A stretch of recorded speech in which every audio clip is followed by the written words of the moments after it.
Podcast.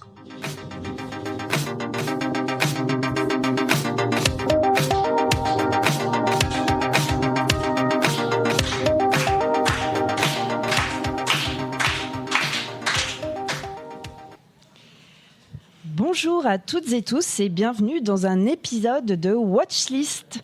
Pour ceux qui ne connaissent pas encore le concept, sûrement le cas d'une très petite minorité de personnes ici, Watchlist est un podcast de recommandation de contenu dispo sur les plateformes de SVOD, films, séries, documentaires, et ça sort un lundi sur 2. Alors depuis très peu, en fait, on a enregistré un pilote. On a aussi un ciné-club qui va se trouver très très bientôt un nom. Et d'ailleurs, notre copine Pomme a suggéré le Watch Club. Qu'est-ce que vous pensez de ce nom, le Watch Club ? Ouais ? Bon, alors on adopte. Mais alors aujourd'hui, je ne suis pas seule. Et en plus, on est autour d'une vraie table. On n'est pas en visio. Ouais. Donc aujourd'hui, je suis avec Lisa et son chapeau. Bonjour Lisa. Salut. Comment ça va ? Impeccable. Et à côté de toi, nous avons Vincent Babar. Comment on t'appelle aujourd'hui ? N'importe lequel, Vincent, très bien. Bonjour. Et donc aujourd'hui, on a la chance d'être en live et en public à l'occasion du festival Podcast. Et c'est organisé par Bad Geek et plus particulièrement par son équipe du Sud. Donc merci beaucoup pour cette opportunité. On fait des gros applauses à Bad Geek.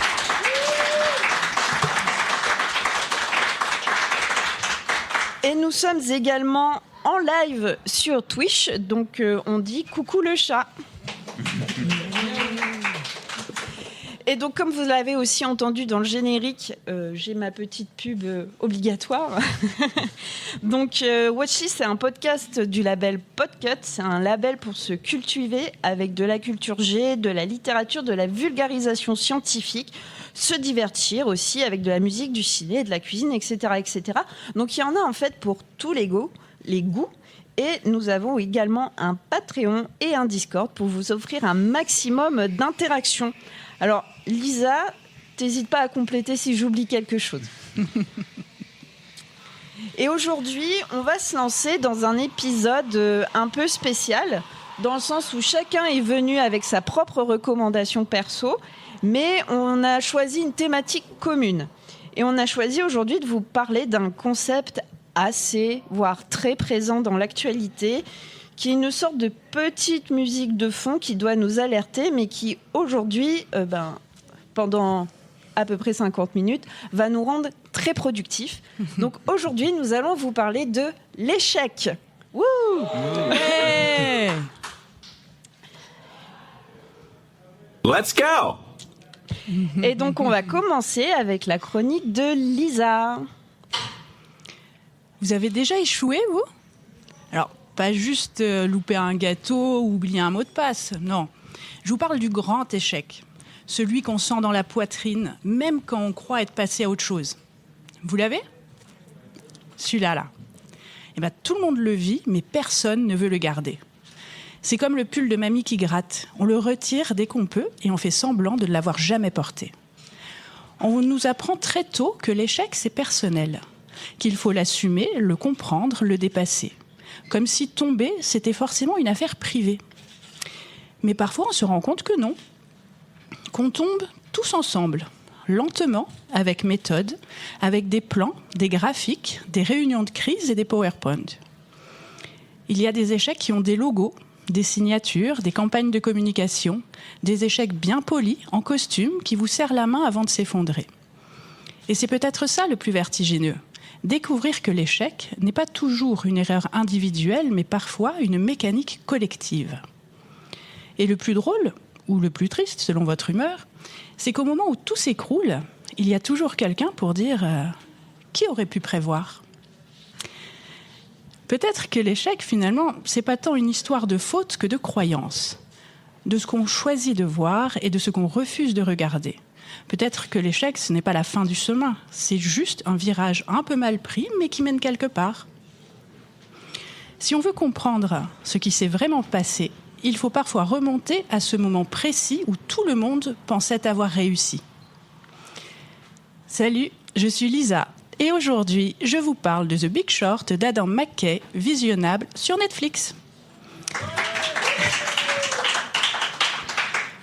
The Big Short, c'est un film qui raconte comment, en 2008, tout un système financier s'est effondré. Mais surtout, comment quelques personnes avaient compris, avant tout le monde, que la chute était inévitable. C'est une histoire vraie, la crise des subprimes, racontée comme un roller coaster. Rapide, absurde, brillante et franchement parfois un peu incompréhensible, mais comme la finance. Et c'est quand même très bien vulgarisé. Au casting, il y a du beau monde. Christian Bale, qui joue un génie de la finance socialement inapte, enfermé dans son bureau, pieds nus, à jouer de la batterie, et dont le seul vrai talent est de voir la catastrophe avant tout le monde. Steve Carell, dans le rôle d'un gestionnaire de fonds rongé par la colère et la culpabilité, l'un des rares à se demander si gagner de l'argent sur l'effondrement du monde, c'est vraiment une bonne idée. Ryan Gosling, lui, c'est l'intermédiaire cynique, le vendeur de rêves qui comprend que le château de cartes va s'écrouler et décide d'en profiter. Et Brad Pitt, en ancien trader, devenu quasi-ermite, qui regarde tout ça avec la lassitude d'un type qui a trop vu, trop compris. Des hommes qui, chacun à leur manière, ont aperçu la fissure dans le mur et ont choisi de s'y engouffrer. Ce film, c'est le récit d'un échec annoncé. Pas un petit échec personnel, non. Un échec monumental, à grande échelle, celui d'un système entier qui croyait pouvoir défier la gravité. Ce qu'Adam McKay montre, c'est à quel point la chute peut être brillante avant d'être brutale. Tout le monde avait l'air de réussir. Les banques, les courtiers, les agences de notation. C'était la fête, la réussite à crédit, la confiance aveugle en un système qu'aucun des participants ne comprenait vraiment. Et puis lentement, avec méthode, avec des plans, des graphiques, des réunions de crise et des PowerPoint, le sol s'est ouvert sous leurs pieds. Mais attention, c'est pas un film sur la crise. C'est un film sur l'illusion de la maîtrise. Sur notre conviction que si tout le monde fait la même erreur, c'est plus une erreur, c'est une norme. Et quand le mur arrive, quand la mécanique s'enraye, il ne reste plus qu'à chercher un coupable ou à dire, avec beaucoup de sincérité, qui aurait pu prévoir ? Eh bien eux, justement, ceux du film, et ils l'ont fait aussi dans la vraie vie. Ces quelques types étranges à la lucidité bancale qui ont vu la faille avant tout le monde. Ils sont à la fois héroïques et pathétiques. Ils ont raison, mais à quoi bon dans un monde qui préfère se tromper ? The Big Short, c'est ça, la démonstration que l'échec collectif n'a rien d'accidentel. C'est une construction, un décor monté à plusieurs, repeint chaque jour avec un peu de déni. Et quand il finit par s'effondrer, il ne reste pas que des chiffres ou des bilans. Il reste des vies, des maisons, des illusions. Et tout le long du film, on se dit « Mais c'est dingue, ils savaient !» Ils avaient les données, les signaux, les alertes, et personne n'a écouté. Ça vous dit quelque chose, le GIEC ? Eux aussi nous préviennent depuis des décennies, avec des plans, des graphiques, des réunions de crise et parfois même des PowerPoint. Et la boucle est bouclée. Et pourtant, la même mécanique se répète. Comment ? Comme si savoir ne suffisait pas. Et ce parallèle, Adam McKay l'a bien compris. Dans son film suivant, il quitte la finance pour parler du climat. Mais le message reste le même. Et le film, c'est Don't Look Up sur Netflix également. Alors pourquoi voir The Big Short ? D'abord parce que c'est probablement le seul film qui arrivera à vous faire rire en pleine crise financière. Ce film est drôle, brillant, décalé. Il mélange le sérieux et l'absurde. Tiens, Mario Robbie dans son bain. La leçon d'économie, le stand-up improvisé. Oui, vous allez apprendre ce qu'un CDO synthétique est. Et promis, vous allez même comprendre. Alors voilà, regardez-le. Et venez me raconter sur le Discord de Podcut si vous avez repéré les prochains signes avant-coureurs. On ne sait jamais. The Big Short, c'est bon. Mangez-en.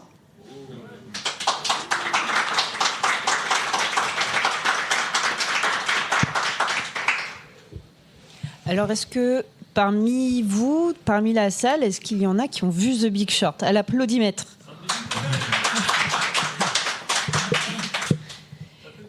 Ça fait peur. C'est un film d'horreur ou c'est une... Moi, je l'ai pas vu. C'est vrai ? Ah non, moi, je l'ai pas vu. Je suis un peu rebutée par Ryan Gosling en brun, mais... Brad Pitt avec une barbe, mais me spoil pas tout. Et donc, sur la ouais, mais moi, elle est derrière moi, l'affiche. Un peu Robert Redford, Eh ouais. un petit peu. C'est pas le Hulu de Wall Street, ça? Bon, bref. Ok. Et donc, je sais pas, toi, Vincent, tu l'as vu, The Big Short? Oui, je l'aime beaucoup ce film.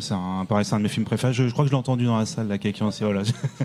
Je suis assez halluciné. Alors, tu as tout dit sur le casting qui est incroyable. Tout le monde est pas forcément là où on l'attend dans le Ouais. style. Et tout le monde est extrêmement bon. J'ai toujours l'image, sans spoiler quoi que ce soit, la dernière image de Christian Bale. Le simple geste qui résume tout le film, je pense. À la fin, voilà, sans rien raconter, je trouve ça prouve un petit peu le côté un petit peu à la fois surréaliste mais très réaliste, très conscient de ce qu'ils font. Et également, je suis étonné aussi de la carrière de ce réalisateur avec les premières comédies qu'il avait fait qui étaient complètement hallucinantes de débilité, moi que j'aime beaucoup, mais qui sont vraiment pour le public un peu avertis quand même, et qui a sorti ce film-là. Alors, pas d'un seul coup, il y avait quand même pas mal de messages dans ses précédents films. Là, je trouve que c'est un peu son... Je crois que je me préfère même à Don't Look Up qui loupe un petit peu le coche, parce que par moments il se veut un petit peu trop loufoque, je trouve. Alors que là, c'est vraiment sérieux du début à la fin. Ouais. Enfin, après voilà, c'est bon. Après, c'est voilà, juste moi, je préfère. Il y a du désaccord dans la salle avec ce que tu Tant viens mieux. de dire. J'ai pas trop aimé Don't Look Up, malheureusement, mais il est pas nul pour autant. Ça m'a pas touché, on va dire, personnellement. Donc, est-ce que vous êtes dans la salle plutôt d'accord avec ce que vous a présenté Lisa, ou vous avez des choses à ajouter un peu sur ce qu'elle a dit? C'était trop bien, je répète, ce qui se dit, c'est pas... Ok. Ben, on peut passer à la suite, alors? Très bien. Attendez, j'ai une super virgule.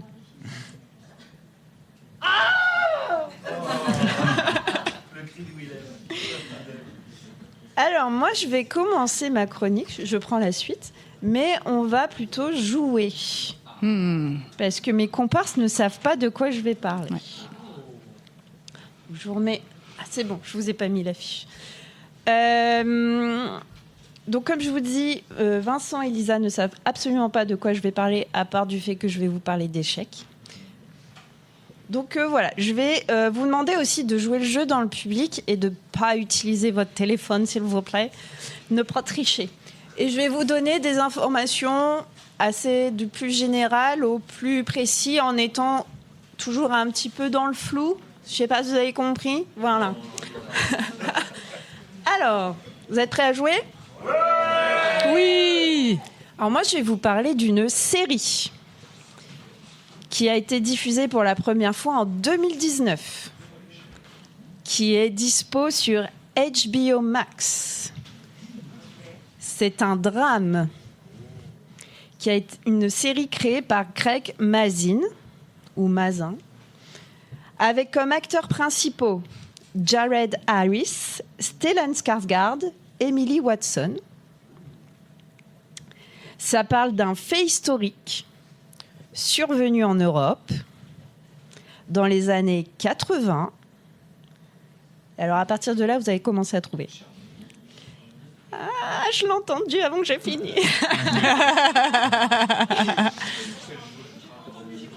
Alors, on continue à jouer là. Ça se passe dans les années 80 et ça parle pas mal d'Union soviétique. C'est un événement qui était soi-disant, a priori imprévisible et qui a encore des conséquences aujourd'hui. C'est un événement qui est lié à un lieu qui a fait et qui fait encore parler de lui.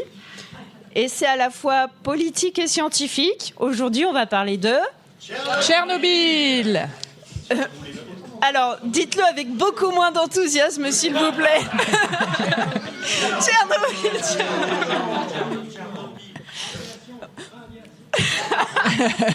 Donc aujourd'hui, alors dites-le, faites-le un petit jeu dramatique. Aujourd'hui, on va parler de Tchernobyl.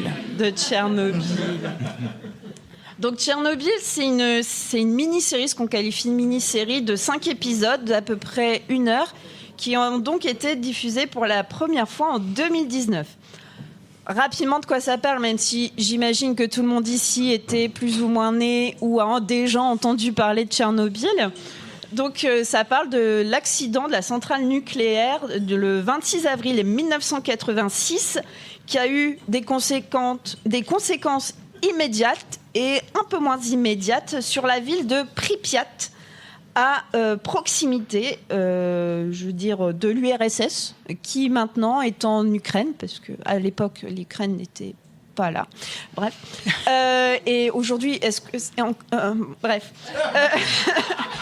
Donc, c'est en Europe, voilà, et c'est le début de la fin de la guerre froide, de l'URSS, etc. Donc, globalement, tout un programme. Voilà. Alors... Moi, je vais parler de moi, parce que j'aime beaucoup parler de moi. Donc, 1986, j'étais pas née. Voilà, j'étais même pas eu un début d'idée d'être humain. Voilà. Mais c'est quand même un événement dont on a forcément entendu parler et qui a fait émerger, si je peux dire, et c'est aussi dans ma culture, moi-même, dans mon travail, dans ma culture scientifique, une certaine culture du risque nucléaire civil en Europe et dans le monde. Et voilà. Et même si on le sait, le nuage n'a pas passé la frontière française, on est d'accord. Et la hausse des maladies chroniques à ce moment-là, c'est un pur hasard, une coïncidence totalement inouïe. Ça a quand même été un événement majeur. Fake news, le nuage a quand même passé la frontière. Voilà. Pardon ? Je pense, enfin, je suis pas médecin, mais voilà. Charles Pasqua nous aurait menti. Qui ça ? Charles Pasqua nous aurait menti. Charles Pasqua. Oh, Mais bon, revenons à la série. Alors, je l'ai pas regardée depuis 2019, donc pour ce festival, je vais surtout me baser sur mes souvenirs, mon ressenti de l'époque qui a quand même été assez fort pour que je puisse vous en parler. 2019 plus 2000, on est 6 ans plus tard. Voilà. Donc je me souviens très bien de l'endroit où j'étais. Donc le canapé, la table basse, les cacahuètes, je m'en souviens absolument. Et je me souviens aussi des émotions que j'ai ressenties en regardant ce programme. Mais aussi, au-delà des émotions sur l'instant T, c'était aussi l'envie de savoir la suite, même si on sait la suite, mais l'envie de passer à l'épisode suivant. Alors moi, je l'ai regardé en VO. Et je dois dire merci aux actrices de la VO parce qu'ils n'ont pas forcé des faux accents russes. Donc ça, c'est déjà un good point. Et ça a permis aussi de garder un maximum de réalisme. Alors, c'était pas réaliste dans le sens où ça parlait pas russe, mais ça nous sortait pas entièrement de ce qu'on regardait parce que on s'identifiait vraiment aux personnages. On était là, on était avec eux. Et ça comme je dis, ça se ressent vraiment dans ce jeu qui, moi, je trouve était magistral. Enfin, c'était une vraie leçon d'acting pour ce Tchernobyl. Alors, on a vraiment... moi, j'ai vraiment souffert en même temps que les pompiers qui se décomposaient littéralement à l'image. J'ai souffert avec les proches qui se sont retrouvés contaminés par proxy. J'ai enragé devant les décisions mensongères, la corruption qu'on a pu voir dans les scènes de reconstitution de réunions de crise avec les gars de l'usine, avec les gars du parti. Enfin voilà, c'était vraiment quelque chose. Et surtout, cette idée de vouloir garder à tout prix vivant une Union soviétique qui était sur le déclin. D'où la notion d'échec. Et je pense... comme vous l'avez compris, je n'étais pas née, mais je pense que c'est quand même resté assez fidèle à la réalité des événements, même si forcément c'est romancé, il y a des moments qui sont ajoutés pour pouvoir rendre l'histoire plus dynamique et faire du lien. Mais j'ai trouvé que c'était réaliste parce qu'on a parlé des accents, on a parlé du jeu magistral, mais ce jeu, justement, il est sobre. J'ai trouvé les actrices et les actrices très sobres. Et l'effort aussi de reconstitution participait à ce réalisme. Les décors sont au maximum des décors naturels. Les costumes, on a vraiment l'impression d'être dans l'époque. Et aussi, et je le répète par mon background, il y a aussi un certain réalisme scientifique. On prend pas les gens pour des idiots.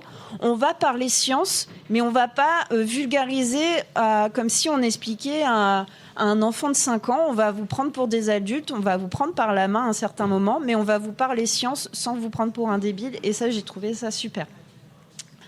Alors, moi, je vais divulgacher, je m'en excuse, je vais spoiler. Petit coucou à Pomme, hein, il faut parler français. Moi, je me souviens de 5 scènes en particulier. Comme je vous parlais tout à l'heure des pompiers qui se décomposaient littéralement, il y a vraiment tout un épisode, je crois que c'est l'épisode 2 ou 3, où on voit la lente et en même temps si rapide déliquescence des corps. Ils fondent littéralement sur son lit d'hôpital. Et c'était assez ouf. Et ça représentait tous ces hommes qui sont allés sur la première ligne dès que la centrale a explosé, inconscients totalement des risques, et ils sont allés, et 2 jours, 3 jours plus tard, il n'y avait plus personne. Et ça m'a vraiment... voilà, c'était le premier choc que j'ai eu dans cette série. Ensuite, il y a... Donc ça, c'est le personnage de Vassili Ignatenko, qui est joué par Adam Negaitis. Après donc cette scène d'hôpital, il y a la scène de son enterrement.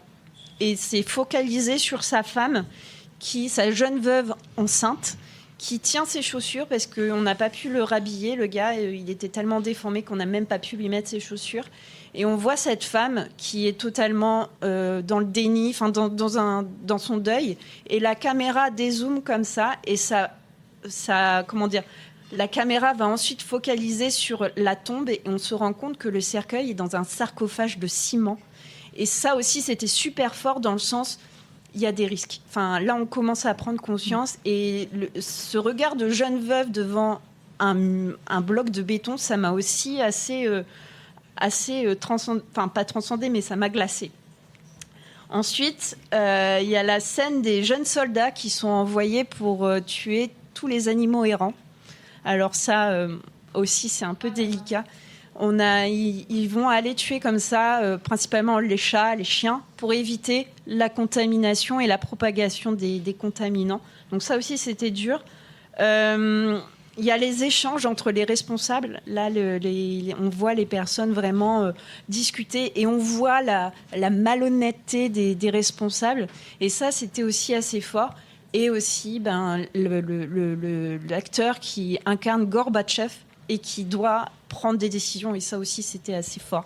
Donc ça, c'est les scènes vraiment qui m'ont marqué et que 6 ans plus tard, je me dis « Putain, c'était ça !» Et voilà. Donc Tchernobyl, c'est viscéral, c'est beau, c'est horrible, c'est haletant et c'est dégoûtant. Voilà, c'est tout ça, cette série-là. Donc comme je vous disais, pour preuve de réalisme, c'est tourné dans des décors naturels, enfin, même si on ne peut pas dire que des immeubles en béton ce soit naturel, mais c'est des décors qui existent. Donc, notamment, ça a été tourné en Lituanie, à Vilnius, où l'architecture est encore dans un moule soviétique. Et ça, je peux vous en parler parce que je suis allée en Lituanie assez récemment et c'est vraiment des grandes avenues toutes droites en béton. La série, voilà, on est encore dans le bloc et c'est assez fou parce que on connaît la situation géopolitique en Europe et particulièrement sur ses frontières avec la Russie, et je sais que profondément la Lituanie est pas très pour tout ce qui se passe et ils sont un peu en conflit avec la Russie et le fait que ce soit tourné là-bas, ça m'a aussi je fais ah oui quand même. Et la centrale nucléaire, c'est aussi un décor réaliste. Ça a été tourné dans la centrale de Ignalia, qui est dans la ville de Visaginas, toujours en Lituanie. Et c'est littéralement la centrale jumelle de Tchernobyl. Donc c'est la copie conforme. Donc cette mini-série, c'est aussi une sorte de témoignage pour garder un souvenir vif, pour rester vigilant, et c'est important de rester vigilant dans nos contextes actuels et de conscientiser aussi tout ce qui se passe. Certaines scènes, bien sûr, de dialogue sont romantisées, c'est romanesque, mais c'est aussi directement inspiré de recueils d'un recueil de témoignages de l'écrivaine biélorusse Svetlana Alexievitch, un livre qui s'appelle La Supplication, qui est sorti en 1997. Et voilà, moi, c'est une œuvre qui m'a fortement impactée. C'est une tragédie humaine, c'est une compilation d'échecs. C'est un échec humain, l'échec du responsable de la centrale qui, pour monter en grade, a fait un essai et ça a détruit la vie de millions de personnes. L'échec de la gestion de crise dans sa globalité. Pripyat, pour info, donc c'est la ville où se situe cette usine, cette centrale, a été évacuée seulement 36 heures après l'explosion. C'est l'échec de la pensée scientifique face aux stratégies politiques. Et c'est l'échec qui a précipité la fin de l'Union soviétique. Donc voilà, l'idée de la série est venue à Greg Mazin en 2017 avec une volonté, je cite, d'écrire quelque chose qui dirait « Comment nous luttons actuellement contre la guerre mondiale, contre la vérité ?» Fin de citation. Et ça sonne assez douloureusement aujourd'hui, je vous laisse méditer là-dessus.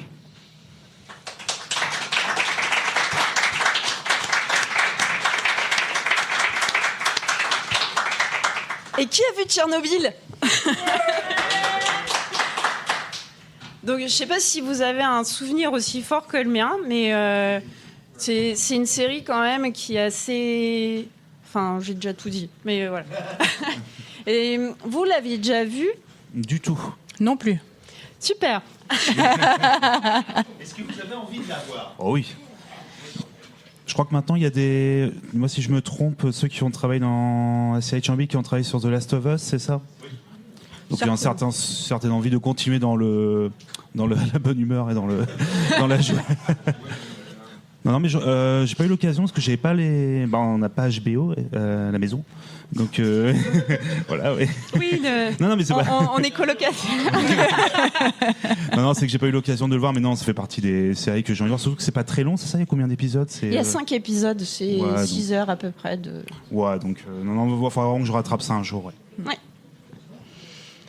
Non, pas sûr, moi. Pas sûr. Non. Ouais, allez. On passe à la suite. Je vous remets le. Yes, alors je vais prendre la suite. Alors j'ai malheureusement pas pu vous parler, alors en prenant la thématique échec, de vous parler malheureusement de La Stratégie de l'échec, qui est peut-être un des films les plus débiles et moyen métrage des débuts 2000, fin 90. Mais comme c'est pas en SVOD, mais bon, je pense que ça se trouve Ça sur compte YouTube pas. un petit peu. Voilà. Ça compte pas, du coup. Malheureusement, non. Mais je vais quand même vous parler d'une mini-série sur Netflix qui s'appelle Losers, comme on peut le voir en direct ici. Je vous fais une petite intro, voilà, pour vous donner un petit peu une idée.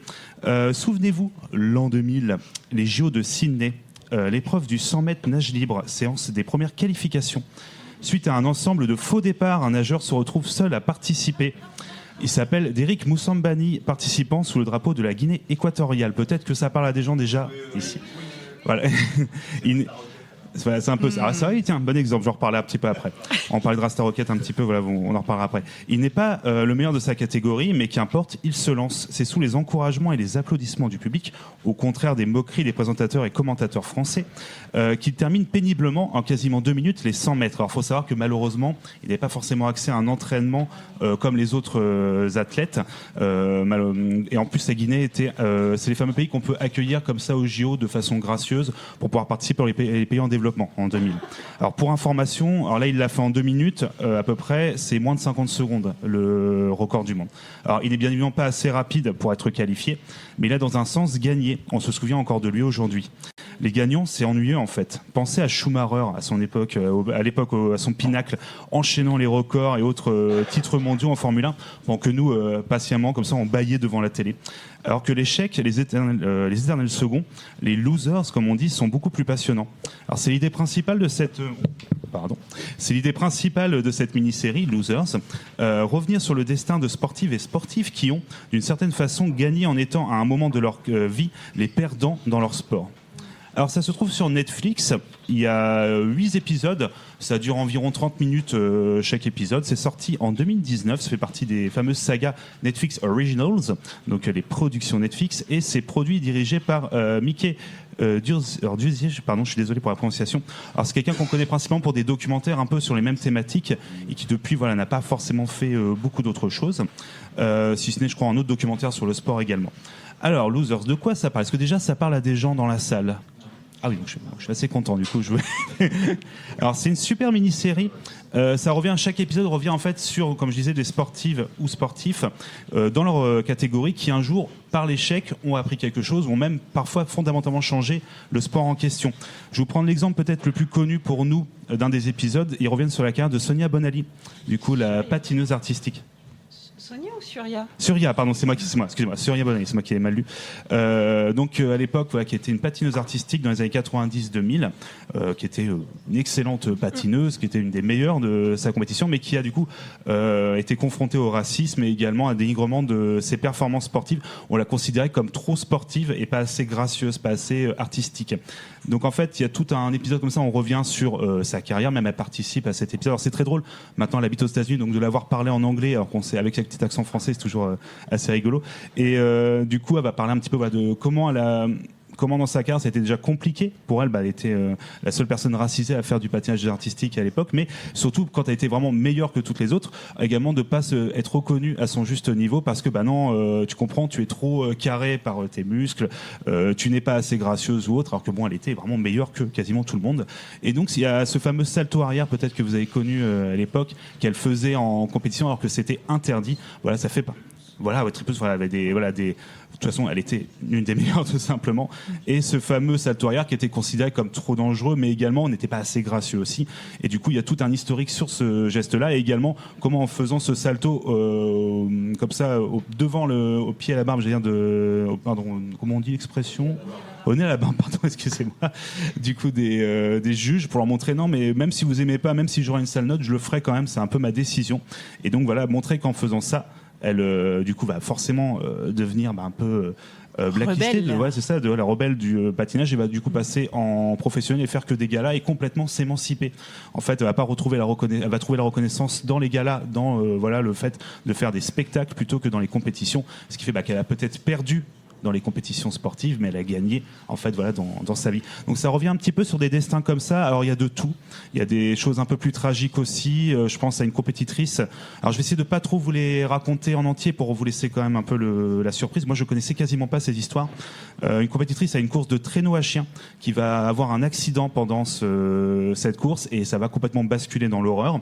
Un peu la même chose avec un marathonien qui va participer au marathon des sables et qui va se faire un petit man versus wild un peu improvisé sans le vouloir, a tenté de survivre littéralement.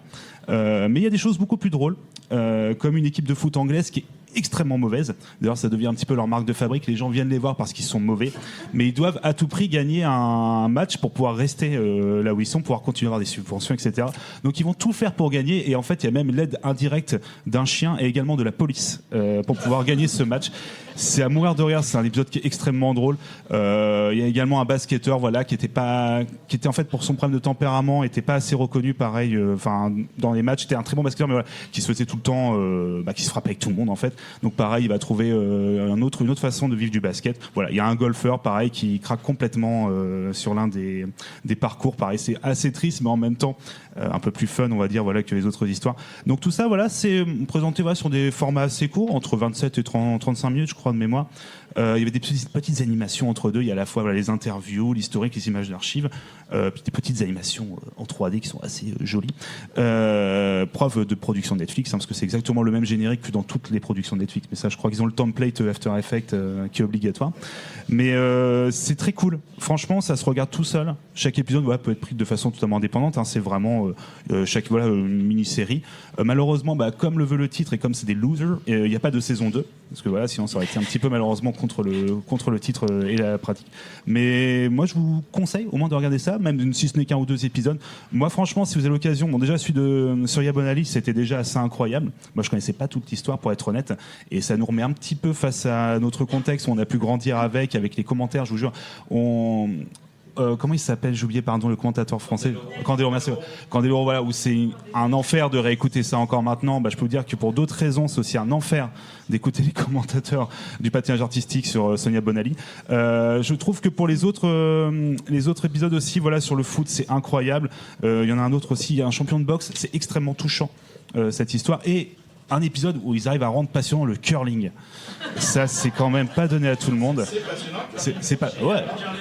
Ah ouais, mais à un niveau absolument pareil, où là c'est sans trop spoiler, c'est pareil, c'est un peu comme Schumacher en fait, c'est des gens qui sont trop forts et du coup on essaie un petit peu de trouver un moyen de les empêcher d'être trop forts et c'est assez improbable, mais c'est assez rigolo.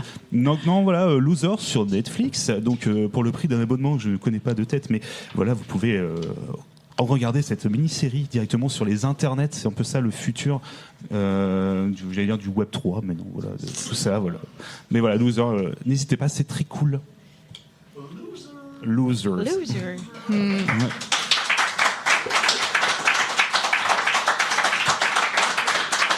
Du coup, je ne sais pas si vous connaissez Aline, Lisa. Eh ben pas du tout. Enfin, je suis allée voir, mais j'ai pas regardé. Ok. Mais c'est vrai qu'il n'y a pas Eric Poussambani, c'est vrai. Bon, peut-être parce que c'était un peu trop court pour faire un épisode entier. Après, il a essayé de revenir, je crois, en faisant du surf. Et il est revenu. Alors, non, c'est une vraie histoire. Pour les JO d'après, il voulait revenir pour faire une course, participer à la nage. Mais à cause d'un problème administratif, il n'a pas pu être inscrit. Alors qu'il avait un sponsor et tout. Enfin, c'était. Voilà, c'est. Ouais. Quel loser. Toi, Aline, excuse-moi. Non, je l'ai pas vu, mais je pense que pendant que tu joueras à... C'est quoi en ce moment, Absolum ou quelque chose comme À ça? quoi, pardon? Tu joues pas à Absolum? Si, sûrement, mais. Ou du House Arcade. Flipper. Enfin, pendant que tu joues, Voilà, je regarderai.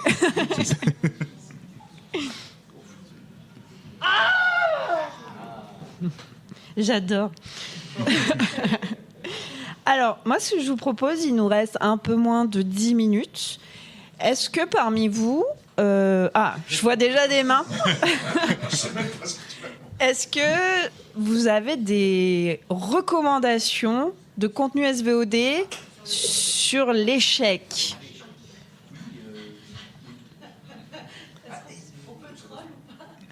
Alors, on peut prendre la peut thématique troll comme on veut, il n'y a pas de souci. Ouais. Moi, je suis resté Dany. très sur la thématique, hein, loser. Ouais. Losers.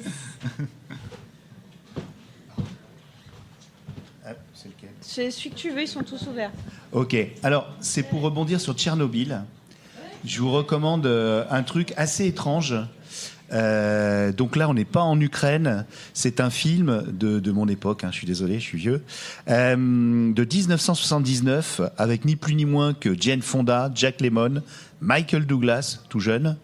C'est un film qui s'appelle Le Syndrome chinois et qui traite de l'histoire fictionnelle, complètement fictionnelle, d'une reportrice, je sais pas, une journaliste, qui va visiter une centrale nucléaire aux États-Unis. Et il arrive un accident qui est heureusement évité, mais en montrant son reportage à un expert, ils s'aperçoivent que cet accident aurait pu être tellement grave que, selon la légende urbaine, un accident nucléaire peut provoquer la fusion du cœur et descendre jusqu'en Chine en traversant la croûte terrestre. Enfin, c'est un peu la légende urbaine. Et figurez-vous que ce film, Le Syndrome chinois, que vous pouvez trouver un peu partout, c'est un film très connu pour les gens de mon âge, pardon. Ce film, quand il est sorti, à peine 2 semaines après, il y a eu le plus grave accident nucléaire des États-Unis, le 28 mars 1979, dans la centrale nucléaire de 3 Mile Island. Donc, ça a mis un petit côté... Aïe, aïe, aïe, le studio colombien a retiré le film de quelques cinémas pour pas avoir l'air de coller trop à l'actualité, ce qu'on sait qui est impossible quand on fait un film, on le fait très longtemps avant. Mais vous voyez, c'est quand même assez étrange. Et il y a eu pas mal de morts, malheureusement, dans cet accident qui a traumatisé jusqu'à Stephen King, qui après... Stephen King, pardon. Ah oui, je suis sûr, je sais pas de cut. Écoutez le roi Steven. Voilà, merci de votre attention. Merci, Dany. Merci, Dany. Qui veut venir à côté de moi? Il reste un peu plus de 5 minutes pour donner des recommandations. Oui.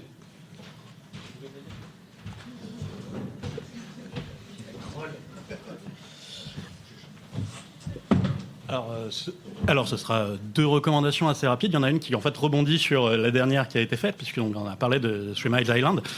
Sur Netflix, il y a un documentaire, justement, une série documentaire sur Three Mile Island, et qui est assez intéressante, puisque c'est un événement qu'on connaît malheureusement assez peu, parce qu'il y a eu beaucoup de dissimulation, et puis surtout, Tchernobyl a été 10 fois pire, donc en fait, on a plutôt tendance à s'en rappeler, particulièrement en Europe. Mais donc voilà, il y a un documentaire qui s'appelle Three Mile Island sur Netflix, et qui est plutôt cool. Et sinon, aussi, donc, une autre réaction, on peut dire, sur Losers. Quand tu as commencé à parler des échecs en sport, tout le monde a commencé à crier Star Rocket. Oui, c'est vrai. qui normalement, enfin, vu que c'est un film Disney, il doit être disponible sur Disney+, effectivement. Et sinon, il y a un film qui est exactement dans le même genre, qui d'ailleurs, en fait, raconte une histoire qui se passe d'ailleurs aux mêmes Jeux Olympiques, qui est Eddie the Eagle, qui est disponible sur Amazon Prime, et qui donc raconte l'histoire, au final, une histoire très similaire à Star Rocket, sauf que là, du coup, c'est un Anglais binoclard qui n'a vraiment aucune force, quelle qu'elle soit, mais son rêve, c'est d'aller au JO. Et au bout d'un moment, il se rend compte, tiens, il n'y a pas d'équipe de saut en longueur à ski pour le Royaume-Uni. Et donc, du coup, il se dit, tiens, je vais faire mon truc, je vais y aller. Il se fait former par un ancien champion devenu loser. Les histoires sont très, très, très similaires. Mais pareil, c'est aussi la vraie histoire. Et le truc, c'est ça s'est également passé donc, aux Jeux Olympiques de Calgary en 1982, je crois. Voilà. Merci.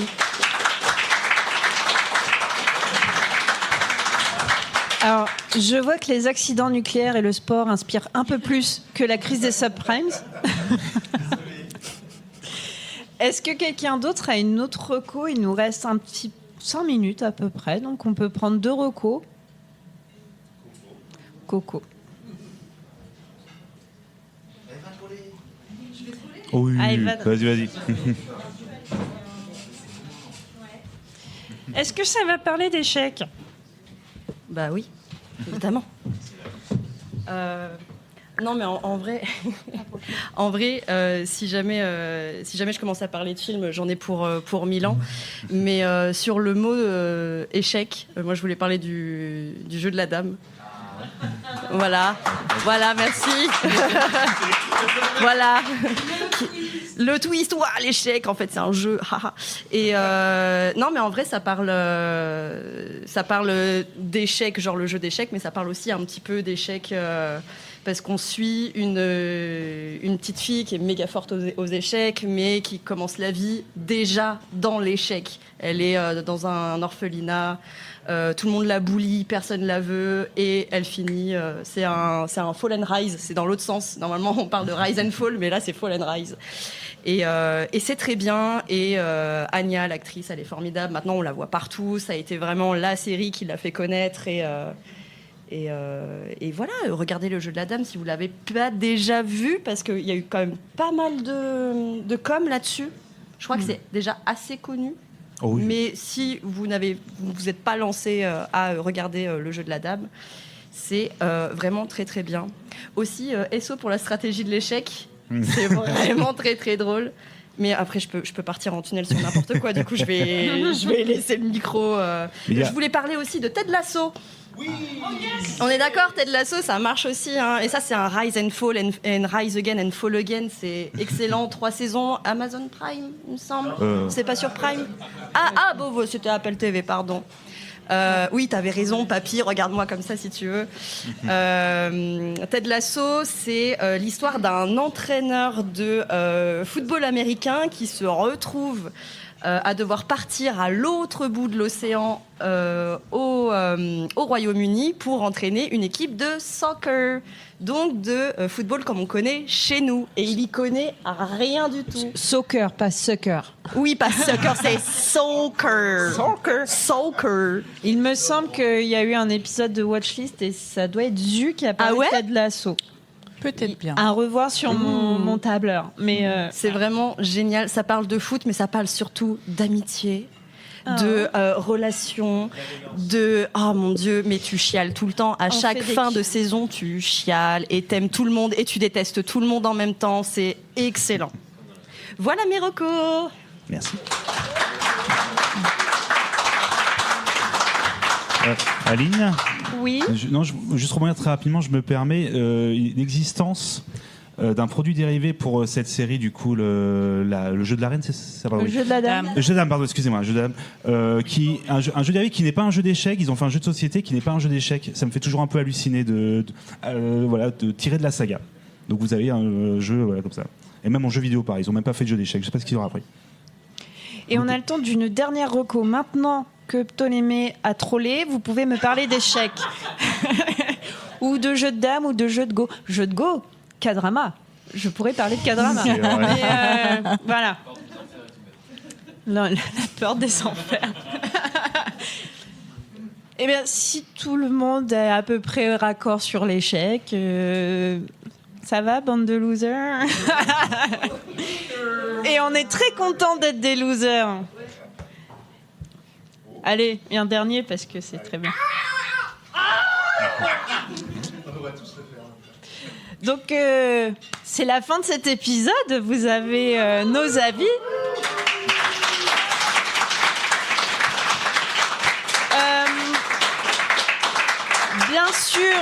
Bien sûr, nous remercions très chaleureusement pour cette programmation l'association Bad Geek. Bon, j'enlève mon tour de cou orga. Pas Bad Geek là. Moi là, je suis podcast. Mais on remercie Bad Geek, on remercie l'équipe du Sud, on remercie Loli, Pépé, Randall, Sandy. On remercie David, on remercie Azertov, on remercie Hoggins et les ateliers de nous accueillir. Gros shout-out.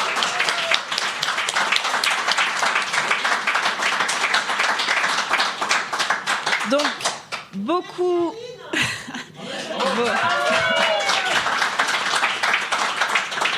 On fait des gros bisous, des gros hugs virtuels avec consentement. On fait des cœurs avec les doigts. On fait des bisous aux chats. J'ai vu qu'il y avait des potes que tiens, donc voilà. Ouais. Cobal, oui, bientôt on va aller à table, ne t'en fais pas. Alors je vous redis, Watchlist c'est un lundi sur 2 et c'est des recommandations de contenu sur les plateformes de SVOD. C'est ouvert à tous, c'est un podcast participatif. Si vous-même vous souhaitez faire une pastille, vous me contactez sur Discord, sur Insta, machin, et on se goupille ça pour que vous puissiez vous-même proposer une reco.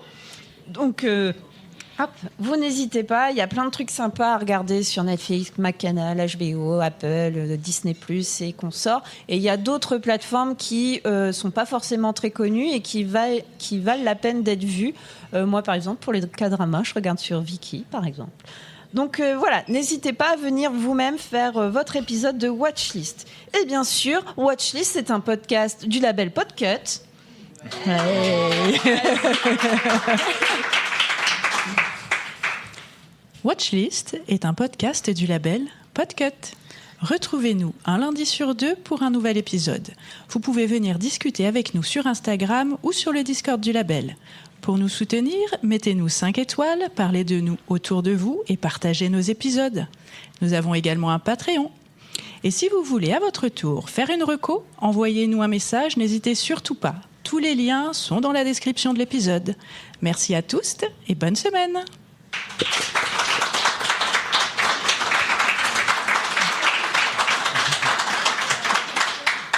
Allez, juste pour le kiff,